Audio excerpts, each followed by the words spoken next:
Hi, I'm Lisa Neff-Wheeler.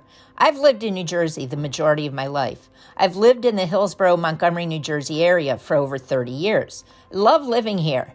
The area has maintained its country feel while having the conveniences of a more urban area.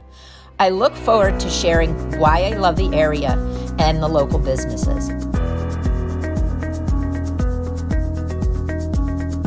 Hi everyone, thanks for tuning in. I'm Lisa Neff-Wheeler, Realtor with Coldwell Banker, and I'm here with Kyle Newell, the owner of Newell Strength. Newell Strength is a personal training gym focused on helping people with their mental as well as physical health, focused on improvement. They have a location here in Hillsborough, which is where we are, as well as Flemington. And I've been looking forward to this interview because Kyle has a very interesting backstory. Those were his words. So we'll talk a little bit about that. We'll talk about what the gym focuses on. And I appreciate you being here with me today. Yeah, I appreciate the opportunity, Lisa. Mm-hmm. Thank you. Okay, so like I said, your journey to own Newell Strength was an interesting one. Mm-hmm. So I think the audience would be interested as well. So why don't you tell us a little bit about that and how you came to own your business? Sure. So when I came out of college at University of Delaware, I started... You went to... So did I. Yeah, blue hen. I'm a blue hen.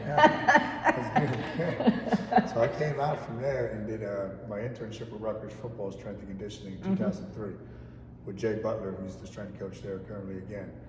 And after that summer, I said, I'm going to go back for teaching. So I went back for health and phys ed at Kane University. And while I was doing that, I was also competing in natural bodybuilding shows. So when I'd go to the gym to work out over here on the corner, people would come up, can you write me a program? Can you write me a diet? Can you write me this? So it was always people were always asking me to do it. Now, fast forward to 2007, it was really when I got into self-development and mindset stuff, and I was getting ready for another contest. And I'm reading one of Tony Robbins' books, going through it, and I said, no, I got to start my own business because as a kid, I had a landscaping business when I was like 10, 11, 12 years old. Wow. I was cutting grass, stuff like that. You were responsible at 10 or 11? That's pretty awesome. I would go out and hand out flyers. So that was really, it was always in my blood. So when I decided, okay, I'm going to start my own business while I was teaching at the same time, health and phys ed, K to 4, was I'm either going to start a landscaping business or personal training. So I went as far as to get like a logo made for landscaping, but then I wound up going with personal training. So then I started training people out of their homes. I would go there in my car. I'd meet them at fields. And eventually my parents let me build 200 square foot studio in their basement. So I started training people in the basement. I'm still teaching full time, so I'm training people before school, go to school all day, teach, come back, train people at night. And it just kept kind of growing. There was multiple times when I almost stopped because I was getting burnt out just from being by myself with it and also teaching full time. Yeah, that's a lot of work. It was a lot, it was a lot. I remember driving, eventually we opened up a facility a block over, our first standalone facility. But at that point, keeping up that schedule, I'd be driving from school to here, pretty much falling asleep at the wheel sometimes, having to do anything, coffee, whatever I could do to stay awake, to stay, because it was just such an investment of my time. And then it's grown throughout the years where we expanded multiple times here in Hillsborough. This is the latest one. We've been in probably 3 or 4 units. So it went from just really a passion of mine, one-on-one, to then small group, now to having a great team that can carry that out so we can impact even more people now. In 2012, I was able to resign from teaching to do this full time. Oh, that's great. Yeah, my wife she gave me the ultimatum. She said, you got to pick. You got to either do this or that. I had a bad injury at the time. I had pneumonia. I was just really running myself down. So that's how Newell Strength really started. That's cool. Yeah. Thank you. I'm impressed. Thank you. So talk a little bit about how your gym is different than others, because I know there's a lot of personal trainer gyms. There's the, you come in and do on the machines or you lift on your own. Talk a little bit about how Newell Strength is different. So we have 3 different uniques that separates us from anybody else. We're the most knowledgeable coaches in the industry. So with the pedigree of coaches we have, the education we provide them, and just with the mentors I've been able to have and then pass that on and impart that to my coaches. So that's one thing. we've really focused on a family-like community. So that's huge. Like when people come in here, they really do become like family. Like they come in here, this is their third place, right? Home, working here. For most of our clients, we do a lot of social events together that have nothing to do with working out. Oh, that's great. We do parties, all these block parties. And then we focus a lot, really a ton on the complete mindset transformation. So those three things, like when we put those together, they got the community, they're getting knowledge base with the training, and then the mindset, because that's what drives all the habits. So that's really what separates us from anybody else. I know nobody does. They might have good coaches. They might do some community stuff. I know nobody does the mindset piece like we do. No. Yeah. You have you go to therapy or you go to meditation and you have your gym. So it's good you're bringing that all together. Yeah, because if I could get people to teach me not to like food so much, it'd be a great day. Yeah, you got to do one of our programs. So you have a focus where you help adults, but a lot of, when I was researching to prepare for this, a lot of your focus appeared to be folks which are somewhat older, 35 plus. You mentioned that a lot on your website. Talk a little bit about why those two focus areas. So I'll give you a background. When I started the first facility, it was just pretty much athlete training and a few select men. That was it. And then over the years, kind of realizing from a business point of view that the athletes, in high school, college, they were here for a couple months and then they'd go to school. So it was in and out, and it wasn't, to be honest, the best business model. I was going to say. It was just like, okay, now we got it next season, get more. And at the time then we started getting more adults. I started having women, because I had a lot of women clients when I left the studio I built in the basement, but I cut them all when I decided to open that facility up, because I wanted a certain vibe as far as the athletes. I wanted it to be this really very high level training. But over time, started opening the doors again to them, and then I realized, okay, the adults, and as I became an adult more so, it became much easier to relate with them, know what their body needs, what feels good with their body, what they have to work on. And they're consistent too. They're usually here. We have people who have been here 10 years. They're consistent. They're coming every month.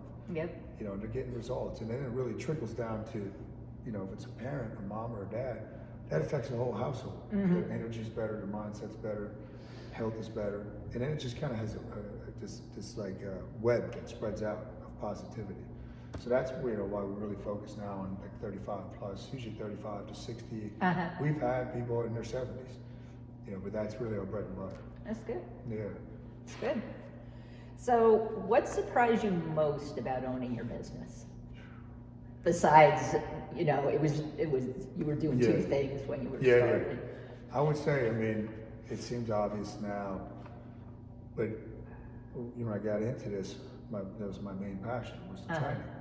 You get to a point in business where you can't keep doing the technical part or you can't grow. So then it became marketing. I'm very passionate about the marketing. And then really just trying to continue to develop my leadership, but realizing that if there's any sticking points in the business, it's because of my psychology, nothing to do with my team or anything. It's my own shortcomings that I have to work on and bring up. And then when I look back on something I read in a book once, which really hit home, if I look back on everything that I had to do to build these, there's probably no way I would have said, okay, I'm going to do that. I'm going to volunteer to do that. It's just insane, with your own business, the amount of work, the energy that goes into it. And to start something is very difficult, from scratch. So I would say it's just the realizing that the passion is eventually going to have to change. It can still be your passion, but you're not going to be doing that often. Right.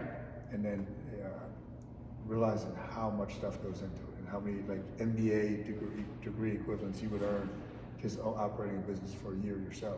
Yeah, it's crazy. Starting in real estate, I was a consultant, so I was on the road. I worked 60, 70 hours a week. That was my life. And the amount of work I have to put into my current business, it's shocking. I'm just like, wow, I didn't. Right? It's nice. So I understand where you're coming from. Yeah. I'm sorry, kids, I can't go to the movies today. It's a really tricky thing to try to manage that. And, still have, you got family. That could be very challenging. Yep. So what drives you to do what you do? I believe my mission is to inspire people to transform their lives. I believe that's why I was born. I believe that's the mission at the gym. So that doesn't say anything about training people. That just happened to be something I was passionate about. That is a vehicle where people, form a relationship with us, and then they begin to trust us, and then I can speak to them about their mindset when they ask and whatnot. So that's really what drives me, I believe, and I've realized that as I've gotten, year after year, and I've gotten a little older, is that I'm a source of inspiration for people. And I used to not think that, or kind of didn't believe in myself to that level, but I realized that people tell me that, and that they're looking to me for that. So that's really what drives me, is I know that the gym is really the gateway to the mind and the spirit, mind, body, spirit is what I believe in. And that's really we can enrich people's lives and help them. It's all about just guiding them. Just being like a coach is somebody that can get somebody, it comes from the term stagecoach. Get from point A to point B, a point they can't get to by themselves. So you have to be their guide. So it's not me yelling, it's just being a guide. Listening, knowing when to give advice if they ask for it, and leading by example. So that's what drives me, is the inspiration piece. So. That's awesome. Thanks. Cool. So talk a little bit about what your customers say about your business and why they love your business. Our customers are typically going to tell you about the community that I mentioned, how it is really like a family. And people, I can't even tell you, we probably had 5 different marriages come out of this gym. Wow. They met when they were young, and they wound up getting engaged, and they wound up getting married. So it's really just something cool like that. So just that, and I believe, if I look back at the history of Newell Strength, we're always like 5-6 years ahead of the curve for trends that might be coming in fitness. We're unconventional, right? And that's what I've always done. And it's not just to do it. It's so I look at the science, I look at how people actually get results. So you have that difference as far as effective tools that you can use to help people transform. And then the coaches, people love the coaching here. So you come here, you're not just doing your workout. As a coach, you're taking them through every part of your workout. So, we do have one-on-ones, but this is more like our model of small group. It's like you have one-on-one, but you're sharing that trainer with a couple other people. That's good. Yeah, so they modify everything for you. If it's you and me, I'm going to be doing something different based on today's workout than you are. But that's really the coaching piece and the community piece are huge. Talk a little bit about, because I exercise, so I get results, and then 6 weeks later your body gets used to what you're doing, so you have to change up. I assume part of that coaching is just they have to redo what they're doing with everyone periodically, so it stays fresh, and then your body has to do something else so it doesn't adapt as easily. Yeah, so all the adaptations you're trying to get through working out, they're stressors. Right, so once you apply that stress and your body, like you said, adapts, it's going to stop progressing as far as what you're looking to do. But then you have to get clear on what the person wants, really. There's only so much you're going to change your body. There's only so much weight you're going to lose, or how much muscle you're going to put on. There's genetics in that. Yeah, so you have get to your optimal. And then it's really about, the working out is really about your mind, because you get certain growth factors and hormones to your brain that you can only do through physical movement. So I'm the first one to tell new people when they come in, if you're using this purely as a mode for weight loss, this is not the way to go. It's not the way to do it. We have other things we can help you with that. Yeah. But it's continuing to adapt or apply new stress, get people clear on what they're after, and that's going to change over time. Like if you came in, we have people, okay, I want to lose 50 pounds, lose 50 pounds. Now what? So that's where the mindset comes in. What's the real reason we're doing this? What are we after? And then making sure the coaches are pushing them. Because a lot of people want to, when you're stepping in here, you got to realize in the workout, you're going to be a little bit uncomfortable. Right. Or at least you should be. Right. If you're doing it right. The coaches, that's where they come in. Hey, go up 5 pounds. Or come on, you can do a couple more reps on that. We saw it. Pick up the pace a little bit. So that's the name of the game. And then with training, what most people overlook is the novelty piece. That keeps the brain engaged. Yep. Right. So we rotate our workouts every month. Most people will get bored with the plan, right? And then they look for something new, right? And so they don't stay focused on it. And I'm the first one to tell people with exercise, it has to be something that you like to do. That's the way the brain forms habits. If it's something that we think is good for you, but you don't like doing, it's not going to work. So it's the new stressors, the novelty piece, keeping the mind engaged, and really having that continual conversation of what you're after. Cool. So what are your greatest challenges right now? My greatest challenges are developing as a leader. That's always the sticking point. And I realized that as the business has grown throughout the years, there's a lot of things I need to do better as a leader. Which is, again, if you want to get to the next level, that's what you got to do. Yep, you got to delegate and do other things. And it goes. It's hard because it's your baby. It's very hard, and it's, you know, I have a certain knowledge base with certain things that I've always made the mistake of. Okay, you can assume what I know, right? And I know it doesn't work like that. You know, and it's as much as I want to, and then it's always say that catch-22. You want to do it because you're busy, you got other stuff to do. You want them to just kind of get it and go with it. Yep. I say, no, invest the time in that. So for me, that's the big piece is developing as a leader, you know, and driving the culture forward of the gyms. That's interesting. So talk a little bit about your goals for both your locations over the next year. Over the next year? Or your company, whatever you want. So I'll tell you, before COVID, we had a 5-year vision, or 5 to 7 year vision of having 7 to 10 locations. Wow. Once COVID hit, it wasn't really anything to do with, you know, members leaving or anything. It was just like, no, you know what?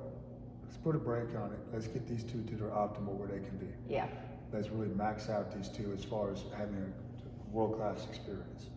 So over the next year, and now kind of preface that, since our first son, he's 6 now, was born, I've kind of been like half-time entrepreneur. So I was, you know, my wife stopped teaching, I was helping at home, and she was working at the gyms.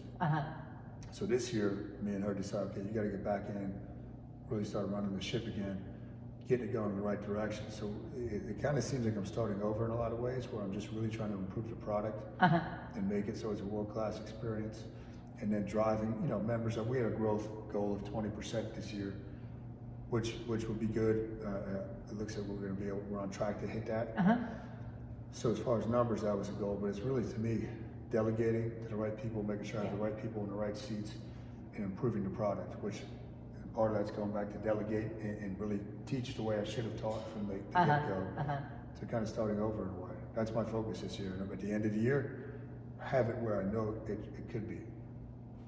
And then go from there. Go from there. Have more goals. Yeah, that's it. Yeah. Well, it's been really nice talking with you, learning more about you. Likewise, Lisa. Good blue hen man. Yeah, that's cool. And to our audience, thanks so much for watching today. We really appreciate it. Once again, I'm Lisa Neff-Wheeler, realtor with Coldwell Banker Realty. And if you have a business and would like to be featured, please call me today at 732-267-1204. We'll see you on the next episode. Take care. Bye-bye.